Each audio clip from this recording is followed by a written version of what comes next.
रामलला के दरबार में पवित्र चढ़ावे और चंदे पर डाका डाला जा रहा था।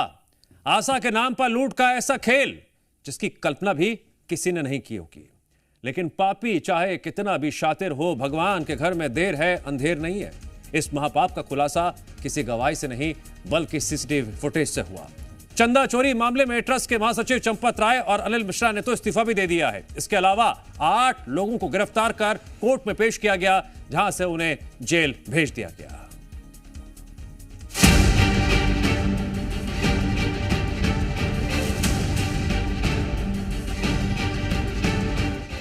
8 गिरफ्तारी, 2 इस्तीफा। अब अगला नंबर किसका?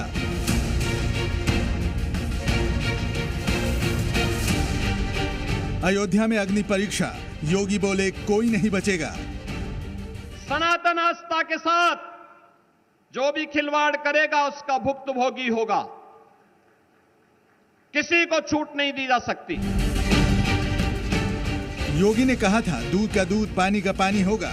योगी ने कहा था आस्था से खिलवाड़ करने वालों का हिसाब होगा।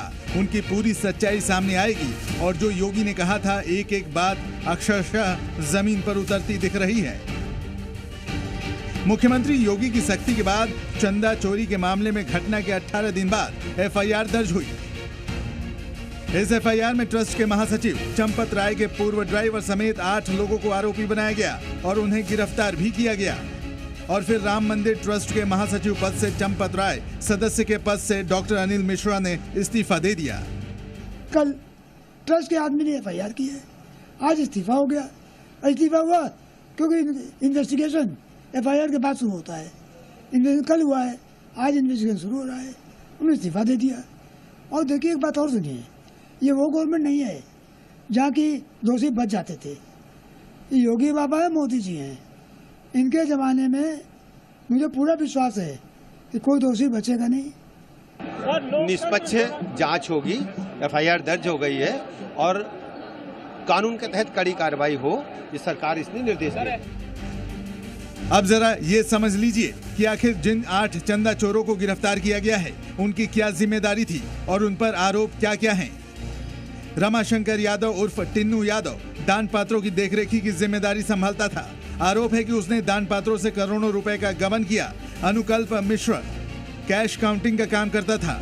जांच में उसके घर से 20 लाख रुपए बरामद हुए हैं।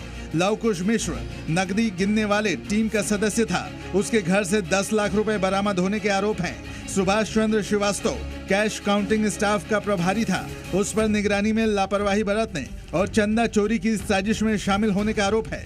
करुणेश पांडे की जिम्मेदारी दान की रकम को दान पात्र से गणना कक्ष तक पहुंचाने की थी। आरोप है कि उसने दान के रुपयों की चोरी की और उस रकम से अयोध्या में संपत्ति खरीदी। मनीष यादव चढ़ावे की रकम गिनती करता था। उसके घर से 36 लाख रुपए बरामद होने के आरोप हैं। अविनाश शुक्ला भी दान की रकम को गणना कक्ष तक पहुंचाने का काम करता था। आरोप है कि उसने दान के रुपयों की चोरी की और अयोध्या में संपत्ति खरीदी। रमाशंकर मिश्रा कैश काउंटिंग की निगरानी करता था। उस पर दान के रुपयों में हेराफेरी करने का आरोप लगाया गया है। इस पूरे मामले में जैसे जैसे जांच आगे बढ़ेगी कुछ और भी नाम इस एफआईआर का हिस्सा हो सकते हैं। फिलहाल इन तमाम 8 लोगों के खिलाफ नामजद एफआईआर दर्ज कर ली गई है और माना जा रहा है कि जल्द ही इनकी गिरफ्तारी भी होगी। बहरहाल अयोध्या में चंदा चोरी की आरोपों की जांच जारी है। खुद योगी आदित्यनाथ ने वादा किया है कि गड़बड़ी चाहे किसी ने भी की हो, बचेगा नहीं। एसआईटी की रिपोर्ट आई, तुरंत कार्रवाई प्रारंभ हो गई और मैं आश्वस्त करता हूं, जो मैंने कहा था दूध का दूध और पानी का पानी हम करके रहेंगे। जन आस्था के साथ खिलवाड़ स्वीकार्य नहीं। सनातन आस्था के साथ जो भी खिलवाड़ करेगा उसका भुक्तभोगी होगा। किसी को छूट नहीं दी जा सकती। इस बीच राम मंदिर के चढ़ावे में चोरी की जांच अब और तेज हो गई है। राम मंदिर में चंदा चोरी मामले को लेकर अब जांच तेज हो चुकी है और पुलिस की टीम अब तमाम आरोपियों से पूछताछ करने के बाद देख सकते हैं कि बाकायदा जो दबिश है उसके लिए निकली है। आप सामने की तस्वीर देख सकते हैं कि ये राम जन्मभूमि की जो पुलिस की जो टीम है वो मंदिर से निकलकर अलग अलग दिशाओं में गई है। कुल 5 टीमें जो हैं वो अलग अलग जगहों पर गई हैं। माना जा रहा है कि तमाम जो इनपुट मिले हैं आरोपियों से पूछताछ के दौरान उनके आधार पर ये जो टीम है ये दबिश देने के लिए निकली है। तय है कि इस मामले में उन तमाम लोगों पर शिकंजा कसना तय है जो रामद्रोह में शामिल हैं, क्योंकि ये करोड़ों सनातनियों की आस्था का सवाल है। ब्यूरो रिपोर्ट, जी मीडिया।